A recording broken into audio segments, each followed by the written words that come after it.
Nishad party की संवैधानिक अधिकार यात्रा खुर्जा पहुंची, जहां पर पार्टी के राष्ट्रीय अध्यक्ष संजय निषाद मीडिया से रूबरू हुए।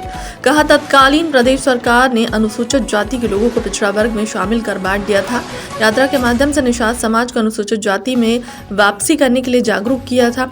संजय से आगे कहा था कि देश के 14 राज्य में निषाद समाज की नौकरी, इलाज और अधिकार सुरक्षित है, लेकिन उत्तर प्रदेश में सरकार ने पिछड़ा वर्ग में शामिल अधिकार छीन लिए हैं।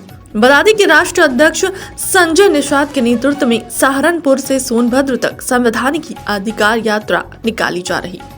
ये संवैधानिक अधिकार यात्रा है और ये सहारनपुर से सोनभद्र तक जाएगा और 200 जो मछुआ बाहुल सीटें हैं, इसमें हमारा इनकी आबादी 50,000 से 1 लाख है। केवट, मल्ला, बिंद, कश्यप, कहार, धीवर, रैकवार, बाटम, तुरैया तमाम जातियों में बटे हुए। अंग्रेजों ने इनके ऊपर क्रिमिनल काज घोषित करके उजाड़ा था। ऐसे लोगों को संविधान में मझवार और तुरैया नाम से अधिकार दिया गया है, लेकिन कुछ लोगों ने इसे छीन लिया। इनकी उपजातियों को दिल्ली के संविधान के गजट में, राष्ट्रपति के गजट में मझवार और तुरैया अनुसूचित जाति की सूची में सुरक्षित है। मतलब जमुना उस पार दिल्ली का निषाद सुरक्षित है। लोकसभा, विधानसभा, विधान परिषद लड़ेगा, उसकी इज्जत, पानी, पैसा, नौकरी सुरक्षित है। उसको सरकार अपने पैसे से पढ़ाएगी। ऐसे 14 राज्यों में है। उत्तर प्रदेश में हमें मेहमानों ने 1994 में एक गजट पारित किया, राज्यपाल ने उसे पिछड़ी में डाल दिया।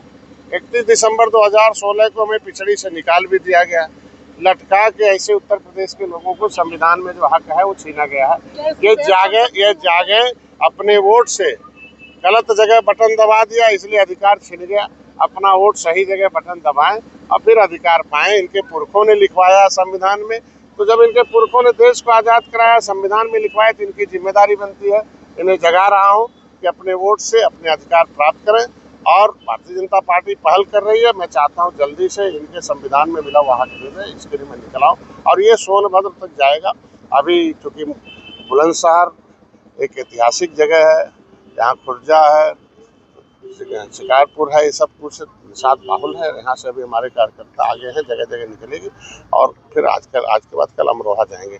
हर जिलों में जाएंगे और हर जिलों में 1-2 सीटें ऐसी हैं जो निषाद बाहुल हैं। हम लगभग अच्छी खासी 18% आबादी है।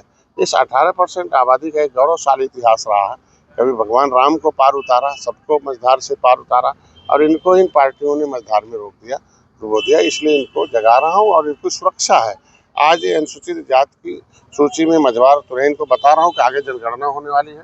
उसमें 3 जातियाँ हैं भारत के संविधान में, अनुसूचित जाति, जनजाति और एक सामान्य जाति। सामान्य है नहीं, पिछड़े हैं नहीं, इनकी गिनती होती है। तो इनकी गिनती पहले 1961 में 70 लाख थी और ओबीसी में डाल के 7,000 कर दिया। तो फिर से गिनती कराएं, जाति के कॉलम अनुसूचित लिखवाएं, उपजाति के कॉलम तुरैया मझवार लिखवाएं, ये करें। और ये बच्चे जब स्कूल जाते हैं, क्योंकि मैंने इनको कागज़ दे रहा हूँ कि दिल्ली का जो संविधान में लिखा हुआ सूची है उसमें सूचीबद्ध है। उत्तर प्रदेश में 31 दिसंबर 2016 को राज्यपाल ने जो निकाला, ये ओबीसी से हटा दिया, कह दिया ये अनुसूचित के हकदार हैं। तो जब बच्चे स्कूल जाएं तो कम से कम उसमें जो स्कॉलर रजिस्टर होता है उसमें जाति का कॉलम होता है, अनुसूचित लिखवाएं और उपजाति के कॉलम में मझवार तुरैया लिखा। अपने बच्चों को ठीक से शिक्षा दिलाएं और जब शिक्षित हो जाएंगे तो अपने आप अधिकारों के प्रेरित हो जाएंगे।